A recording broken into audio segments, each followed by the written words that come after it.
الحمد لله وكفى وسلام على عباده الذين اصطفى خصوصا على سيد ولد آدم وخاتم الأنبياء وعلى آله المجتبى وعلى كمل أتباعه من الصديقين والصالحين والشهداء. أما بعد فأعوذ بالله من الشيطان الرجيم. بسم الله الرحمن الرحيم. كل من عليها فان ويبقى وجه ربك ذو الجلال والإكرام. صدق الله مولانا العظيم. إن الله وملائكته يصلون على النبي يا أيها الذين آمنوا صلوا عليه وسلموا تسليما. اللهم صل على محمد وعلى آل محمد وبارك وسلم وصل عليه. معزز سامعین، علماء گرامی قدر، میں غالباً دوسری مرتبہ ایلزبری میں آیا ہوں. میں تو یہ سمجھا تھا کہ پہلی مرتبہ آیا، لیکن ہمارے الطاف صاحب نے بتایا کہ میں دوسری مرتبہ آیا ہوں. بہرحال یہ بھی سن کر مجھے خوشی ہوئی کہ ہمارا ایک تعلق آپ سے بھی بنتا ہے، کیونکہ حاجی پیر صاحب کے صاحبزادے عبدالسلام صاحب میرے بہت کرم فرما ہیں. میرے ساتھ ان کا بڑا آنا جانا ہے، تعلق ہے، محبت کرتے ہیں. تو ان کا بھی پتہ چلا کہ آپ کا ان کی رشتہ داری بھی ہے آپ کی ان کے ساتھ.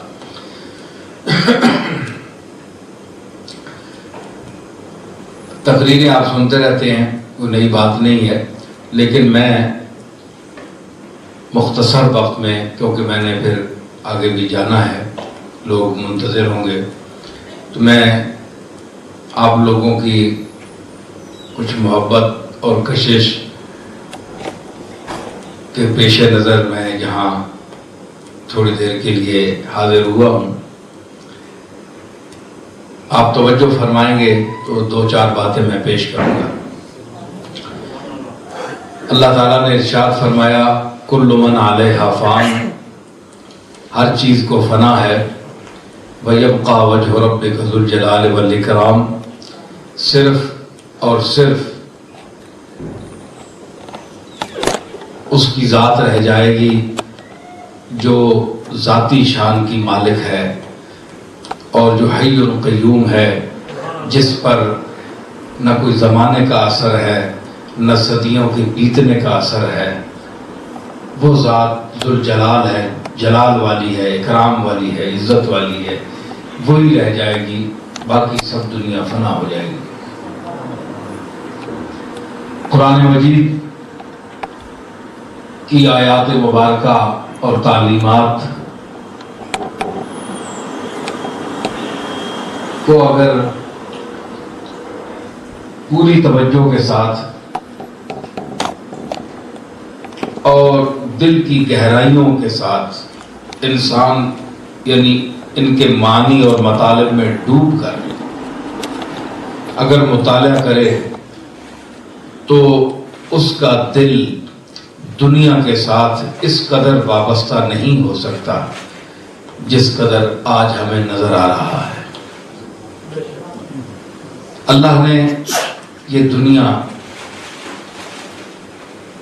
ہماری خدمت کے لیے پیدا فرمائی ہے اور ہمیں اپنی عبادت کے لیے پیدا کیا ہے. وَمَا خَلَقْتُ الْجِنَّ وَالْإِنسَ إِلَّا لِيَعْبُدُونَ، کہ میں نے انسانوں اور جنوں کو صرف اور صرف اپنی عبادت کے لیے پیدا کیا ہے. دیکھیں، ہم غور کریں تو اس کی بندہ نوازی ہے کہ اس نے ہمیں انسان کے روپ میں، انسان کی شکل میں، احسن تقویم کے قالب میں ہمیں بھیجا. جنید بغدادی رحمت اللہ علیہ ایک ہمارے بڑے صوفی گزرے ہیں. ایک مرتبہ جا رہے تھے، انہوں نے ایک کتے کو دیکھا، دیکھ کر تھوڑی دیر دیکھتے رہے اور پھر رونے لگے۔ لوگوں نے پوچھا حضرت کوئی بات تو ایسی نہیں ہے، یہ کتا سامنے آیا اور آپ کچھ دیر اس کی طرف دیکھتے رہے، اس کے بعد آپ رونے لگ گئے، اس کی وجہ کیا ہے؟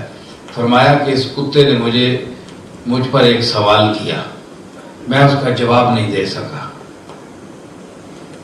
تو مجھ پر اللہ کی خشیت طاری ہو گئی، ڈر اللہ کا خوف طاری ہو گیا، میں رونے لگا۔ اس نے کہا کہ حضرت شبلی تھے، انہوں نے کہا حضرت کیا بات ہوئی؟ تو فرمایا کہ کتے نے مجھے دیکھ کر سوال کیا کہ جنید تو آج جبہ اور قبہ پہن کر جا رہا ہے، ہزاروں مرید تیرے ساتھ ہیں، تو ایک بہت بڑا فاضل آدمی ہے، علامہ ہے، بڑی تیری شان ہے، بڑا مقام ہے، بغداد میں تیری ایک وجاہت ہے، تو نے اللہ کی کون سی خدمت کی جس کے صلے میں تجھے اس مقام پر اس نے پہنچایا؟ اور میں نے اللہ کی کیا گستاخی کی کہ مجھے کتا بنا دیا؟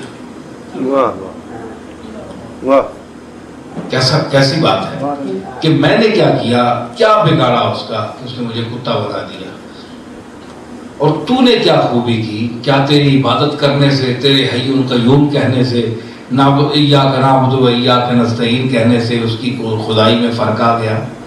وہ پہلے معاذ اللہ ایسا نہیں تھا، تو نے اس کی عبادت کی تو نے اس کو اونچا کر دیا۔ کیا وجہ ہے تجھے اتنا بڑا اور اونچا اور شان والا کہ دنیا انسان تیرے پیچھے چل رہے ہیں، تیرے ہاتھ چوم رہے ہیں، تیری قدم بوسی کر رہے ہیں، اور میں گلیوں میں مارا پھر رہا ہوں، پتھر لوگ مارتے ہیں، میرا حال جو ہے تم جانتے ہی ہو، میں نے کیا بگاڑا ہے؟ کہنے لگے میں نے اللہ کا شکر ادا کیا اور میں اللہ سے ڈرنے لگا کہ تو بے نیاز ہے، یعنی غنی عن العالمین ہے، کہ تو نے محض اپنے فضل اور کرم سے مجھے انسان بنایا۔ اگر مجھے حیوان بنا دیتا، کتا بنا دیتا، خنزیر بنا دیتا، کچھ بنا دیتا تو ہم کیا کر سکتے تھے؟ تو یہ اس کا کتنا کرم ہے کہ اس نے ہمیں انسان کے ڈھانچے میں بھیجا، احسن تقویم میں، لقد خلقنا الانسان فی احسن تقویم۔ اور کتنی نوازشات ہیں، کتنا کرم ہے، اور سب سے بڑی یہ ذرہ نوازی کہ پھر حضور سید الانبیاء احمد مجتبیٰ جناب محمد مصطفیٰ علیہ تحیت و ثنا کی امت مرحومہ میں ہمیں پیدا کیا۔ یہ شرف اور یہ بالا شرف ہے، ایک تو شرف انسانیت، اور اس کے بعد کہ جو سید الانام ہے، جو ساری عالم انسانیت کا سردار ہے، اس کی امت میں ہمیں پیدا کیا۔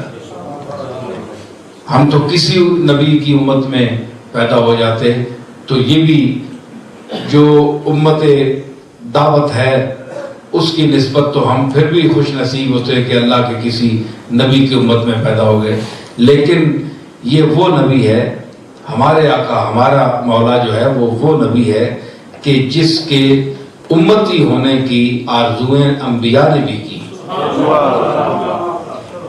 حضرت احمد جام یندابیل رحمۃ اللہ علیہ بہت بڑے صوفی گزرے ہیں اور فارسی ادب میں ان کا بڑا مقام ہے۔ یہ ان کی غزل تھی، بڑی مشہور غزل ہے ان کی، کشتگان خنجر تسلیم را ہر زماں از غیب جانے دیگر است۔